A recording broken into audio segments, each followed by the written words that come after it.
Stand clear of the closing doors, please.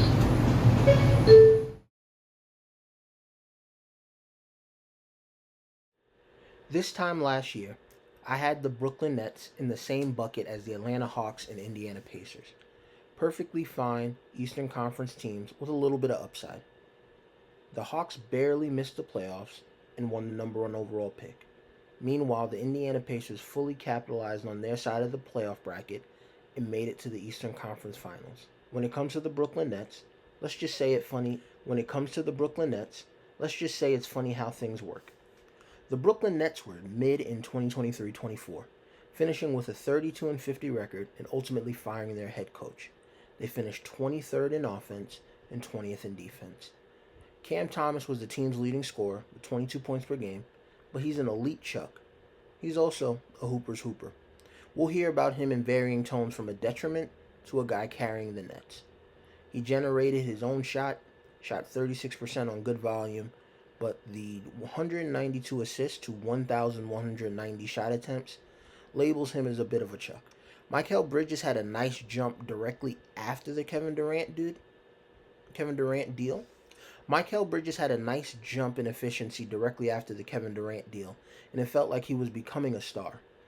He didn't match up to it in his first full year in Brooklyn. The overall efficiency took a hit as the usage went up. We saw the assist rate go up, but also the turnover rate. I think it was clear that he wasn't a number one option on a good team. And Nick Claxton remained one of the league's more underrated big men, remaining a solid defender while improving his passing a little bit and his overall scoring mark. It wasn't enough, though, as the Nets slogged through another poor season in Brooklyn. Things got worse when Brooklyn's 2024 first-round pick, owned to the Houston Rockets, jumped from 8th to 3rd, giving the Rockets a top 5 pick and allowing Reed Sheppard to join the likes of Damian Lillard, Draymond Green, Jaylen Brown, and Jason Tatum as elite players who were acquired by trading with the Nets over the last decade. Still, the conversations persisted. Could they land Donovan Mitchell from Cleveland? Karl Anthony Towns from Minnesota?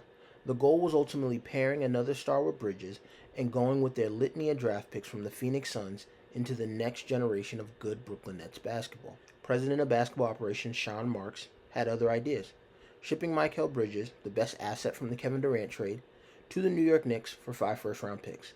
While that trade was the eye-opener, Brooklyn came around and agreed to terms with the Houston Rockets, swapping draft picks acquired from the Phoenix Suns in return for their fully controlled 2025 first-round pick, giving them a shot at Duke's Cooper Flagg or Rutgers' Ace Bailey. Remaining largely quiet after that, Brooklyn turned its attention to its next wave of tradable assets. Bojan Bogdanovic, acquired in the Mikal Bridges trade, is a man that can get threes up, use his size on some post-ups and offense, not much else. Cam Johnson is an elite shooter who can help a playoff team or two, while Dorian Finney-Smith offers a bit more defense to his noticeably declining outside shooting at the 4 spot. Throw in Dennis Schroeder, a perfectly fine shot distributor and tempo-setting veteran point guard, and it's not crazy to think the Nets have 5 or 6 perfectly fine NBA players.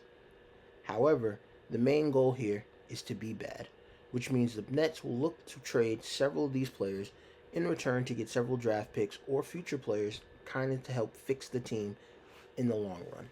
You can easily make the argument that the Brooklyn Nets are the worst team in the league. The Nets are awful, but unlike the Detroit Pistons, everything seems rather clear with their destination. The Nets are looking at the Cooper Flagg draft, the Cam Boozer draft, and the litany of former NBA players' kids in the 2027 draft, and are plotting their revenge on the league. They want to build through the draft, sell the idea of franchise stability, and have a team on the come up one more time before pushing in the trade market. Makes sense.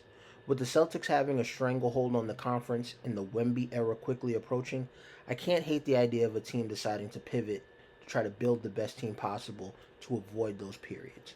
And we haven't talked about Brooklyn's young talent because there isn't much young talent. Jalen Wilson impressed in Summer League, while Noah Clowney seems to be someone who can take a considerable step forward in year 2.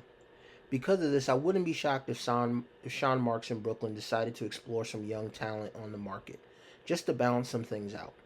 Are the Nets shipping out multiple draft picks for a player? I don't think so. but I could see the Nets making a call on a guy or two that seems out of mind in their current situation. I think about Detroit's Marcus Sasser, a nice third string point guard who, as a rookie, shows some defensive flashes as well as space the floor, or someone with a little bit more upside. Oklahoma City's Ousmane Dieng comes to mind here. He makes more sense as a punt for the Nets, and that would allow them to get another wing opportunity there as they go through a 60, maybe even 70 game losing season. I think it's easy to say that the Nets are waiting for the ping pong balls to decide their fate, but as history's shown us, you kind of have to do some building within the building, right? So guys like Jang, Sasser, they will be ideal options for the Nets to kind of see what the trade value is and maybe acquire them. And if they're good, you have another long-term piece to build with. If not, it was a punt in the dark. Perfectly fine. The Nets have a bunch of decent players to go through a bad season. There's a world where they finish like 27 and 55, right? Just enough to be bad, but not completely bad. But I also think we're going to see them try to trade some of these guys here. Cam Johnson makes the most sense for a team looking for a versatile wing who can space the floor. We talked about Dorian Finney-Smith being that veteran role player who can play the four. If you need a backup point guard, Dennis Schroeder's pretty good there as well. After deciding to move on from the Durant, Irving, Harden era, the Nets are going through another massive reset with first round picks from 6 different franchises over the next 8 years. Brooklyn will approach the next few seasons with development and finding potential gems in mind, hoping this time it can all be different.